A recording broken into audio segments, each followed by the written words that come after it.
یا ایھا الذین آمنوا اتقوا اللہ، اے ایمان والو ڈرو تم اللہ سے، وکونوا مع الصادقین، اور ہو جاؤ تم سچے لوگوں کے ساتھ۔ یہ سورۃ توبہ کی 119ویں آیت مبارکہ ہے۔ اس میں انسانی زندگی کی کامیابی کا خلاصہ بیان کیا کہ زیادہ مجاہدہ، زیادہ تعلیم اور تعلم کا موقع نہ ہو تو دو کام کرو ایمان لانے کے بعد۔ ایک تو ہر کام میں، ہر فعل میں، ہر لمحہ، ہر آن، ہر گھڑی اللہ سے ڈرتے ہی رہو، اور دوسرا نیک لوگوں کی مجلس میں رہو، نیک لوگوں کی صحبت میں رہو۔ اس کے بڑے اثرات ہوتے ہیں۔ آدمی کچھ بھی نہ کرے، کچھ بھی نہ کرے، لیکن نیک لوگوں سے اس کی دوستی ہو، یہ دوستی اس کو دنیا میں تو نفع دے نہ دے، پر آخرت میں جنت الفردوس کی صورت میں نفع دے۔ دلیل بھی ہے، کچھ واقعات بھی ہیں۔ دیکھو لکھنؤ کے اندر مولانا اشرف علی تھانوی رحمۃ اللہ علیہ کا ایک مرید تھا، لیکن غربت کی زنجیریں پاؤں میں تھیں۔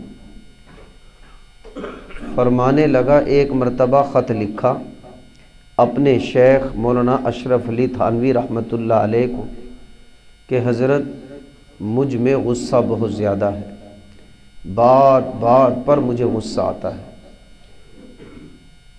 غصے کا عالم یہ ہے کہ نہ میری بیوی سے بنتی ہے، نہ محلے پڑوس والوں سے، اور نہ میری رشتہ دار اقارب، نہ دوست احبہ سے میری بنتی ہے۔ حضرت میرے غصے کا علاج فرما دیں۔ میں کہتا ہوں یہ شخص حقیقی انسان تھا جس کو اپنی روحانی امراض کی فکر ہو گئی۔ تعلق تھا اللہ والے سے، اور ساتھ لکھا کہ حضرت غربت مجھے اجازت نہیں دیتی کہ میں لکھنؤ سے تھانہ بھون آؤں، کہ مولانا اشرف علی تھانوی رحمۃ اللہ علیہ تھانہ بھون اور یہ لکھنؤ میں تھے، کہ حضرت غربت کی زنجیریں اتنی کسی ہوئی ہیں کہ میں لکھنؤ سے تھانہ بھون نہیں آ سکتا، خط و کتابت ہی کے ذریعے میرا علاج فرما۔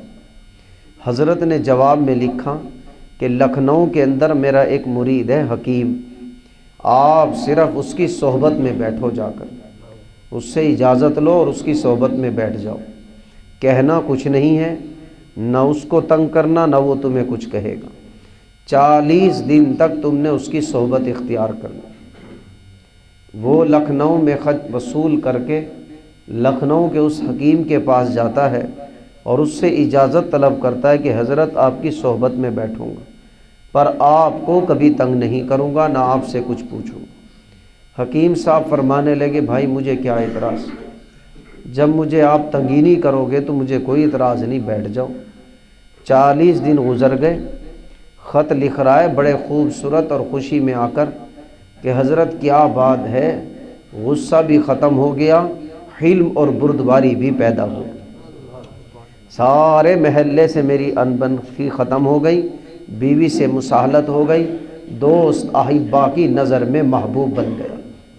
پھر آخر میں لکھتے ہیں کہ حضرت وجہ کیا ہے سمجھ میں نہیں آئی، نہ تو حکیم صاحب نے مجھے کوئی وظیفہ بتایا اور نہ میں نے کوئی مجاہدہ کیا، میں تو بس جا کر بیٹھ جایا کرتا تھا۔ حضرت نے جواب میں ایک ہی لائن لکھی کہ یہ صحبت کا اثر ہے، اور قرآن اس کی تائید، قرآن کی تائید واقعہ کر رہا ہے۔ قرآن اصل ہے۔ اے ایمان والو اللہ سے ڈرو اور سچے لوگوں کے اس مجلس میں بیٹھو، سچے لوگوں کی صحبت میں رہو، نیک لوگوں کی مجلس میں رہو۔ آج وہ لوگ جن کی علماء سے، اہل اللہ سے، دینداروں سے دوستی ہے، میں کہتا ہوں مجھے نہیں معلوم کہ دنیا میں یہ دیندار ان کو کوئی نفع دے، پر جنازے میں ہی سارے شریک ہو جائیں اس کی بخشی کے لیے تو یہی کافی۔ ہمارے ایک ڈاکٹر صاحب ہیں، بڑے قریبی بھی ہیں، کچھ مجھ سے پڑھا بھی ہے، سارے علماء سے دوستی ہے، سارے کے سارے علماء سے۔ پچھلے دنوں میں اس کو کہہ رہا تھا کہ ڈاکٹر صاحب مجھے نہیں پتا یہ علماء تمہیں کوئی فائدہ پہنچائیں نہ پہنچائیں، پر یہ سارے تعلق والے تمہارے جنازے میں کھڑے ہو جائیں تمہاری بخشش کے لیے کافی۔ نیک لوگوں کو دوست بناؤ، نیک لوگوں کی صحبت میں رہو، دنیا میں کام آئے نہیں مجھے نہیں معلوم، پر آخرت میں ضرور کام آئے۔ مثال سے سمجھو، آپ گندم کے دانے لیتے ہو بوری در بوریاں، جب بوری کو اپنے ڈرم میں انڈیلتے ہو تو کتنے کنکر آ جاتے ہیں، کتنے گھاس پھوس کے تنکے آتے ہیں، حالانکہ تم نے نہ تول میں لیے نہ پیسے دیے، لیکن لازم ملزوم آپ نے خوشی سے برداشت کرتے ہوئے یوں کہا کوئی نہیں اتنا بہت تو چل ہی جاتا ہے۔ میں کہتا ہوں اللہ سبحانہ و تعالیٰ جب ان نیک علماء لوگوں کو بخشیں گے اور ساتھ ساتھ ان کے ساتھ جو جاننے پہچاننے والے ہوں گے تو اللہ بھی یوں کہیں گے اتنا تو چل ہی جاتا ہے۔ میں نہیں کہہ رہا ہوں، قرآن کہہ رہا ہے یا ایھا الذین آمنوا اتقوا اللہ، اے ایمان والو اللہ سے ڈرو اور سچے لوگوں کی صحبت میں رہو۔ حدیث میں آتا ہے وقال النبی صلی اللہ علیہ وسلم العین حق، یہ نظر حق ہے، لگ جائے کسی کو تو پار کر دیتی ہے، چاہے نظر صحیح ہو چاہے نظر بد ہو۔ اس لیے فرمایا علماء کی صحبت میں بھی بیٹھو تو سامنے بیٹھو، ممکن ہے ان کی نظر پڑ جائے اور تمہارا کام بن جائے۔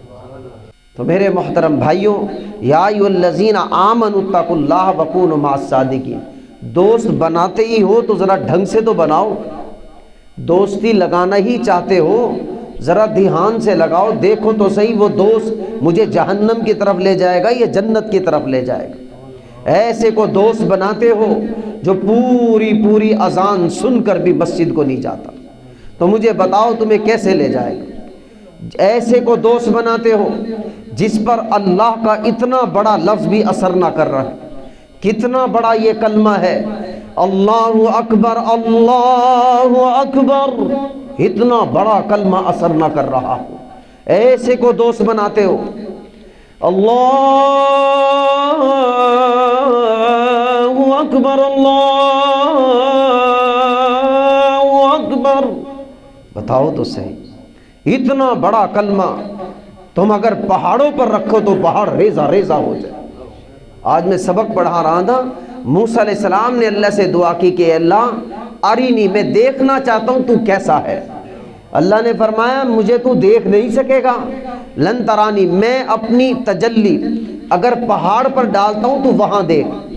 صاحب جلالین لکھتے ہیں اللہ نے چھوٹی انگلی کی ذرے کے بقدر، خنصر چھوٹی انگلی کے ذرے کے بقدر، آدھی پورے کے بقدر صرف اتنی سی تجلی ڈالی، پہاڑ ریزہ ریزہ ہو چکا تھا۔ اس نام کا اثر نہیں، ایسے کو دوست بناتے ہو، عقل کہاں چلی گئی؟ عقل کہاں چلی گئی؟ فَأَنَّا تُؤْفَكُونَ فَأَنَّا تُصْرَفُونَ، یہ ہمیں خطاب ہے، کہاں بہہ کے جاتے ہو، کس سمت میں دوڑ رہے ہو؟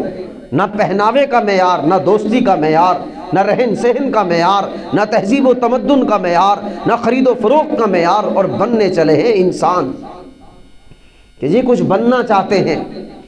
ایک بزرگ کے پاس ایک شخص آیا، حضرت دعا کر دو میں کچھ بن جاؤں، فرمانے لگے انسان بن جاؤ، کامیاب ہو جاؤ گے، انسان بن جاؤ۔ کامل انسان مسلمان وہ ہے جس کی ہر نظر، ہر لمحہ، ہر گھڑی، ہر آن آخرت پر ہوتی ہے، وہ سمجھتا ہے کہ میں جو قدم اٹھاؤں گا آخرت میں وہی کاٹوں گا۔ کبھی نماز کوئی چھوڑنے کی چیز ہے جو چھوڑ دیتے ہیں، سمجھ نہیں آتی کہ نماز کے بغیر نیند کیسے آ جاتی ہے، اور اتنی بڑی اذان، کتنا بڑا کلمہ ہے یہ توحید، اشہد ان لا الہ الا اللہ، اشہد ان لا الہ الا اللہ،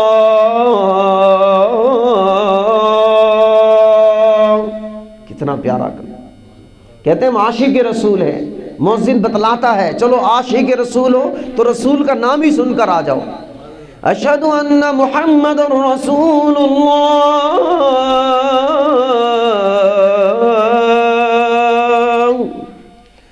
اشہد ان محمد رسول اللہ،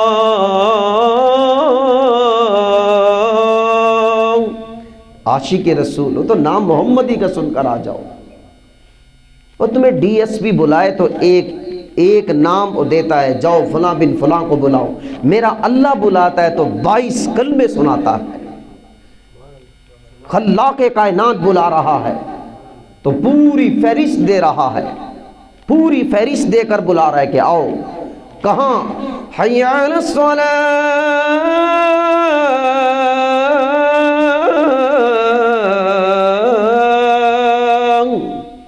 پوری فہرست بتا رہا ہے کہ کون ہے، کیا کرنا ہے، ملے گا کیا؟ حی علی الفلاح،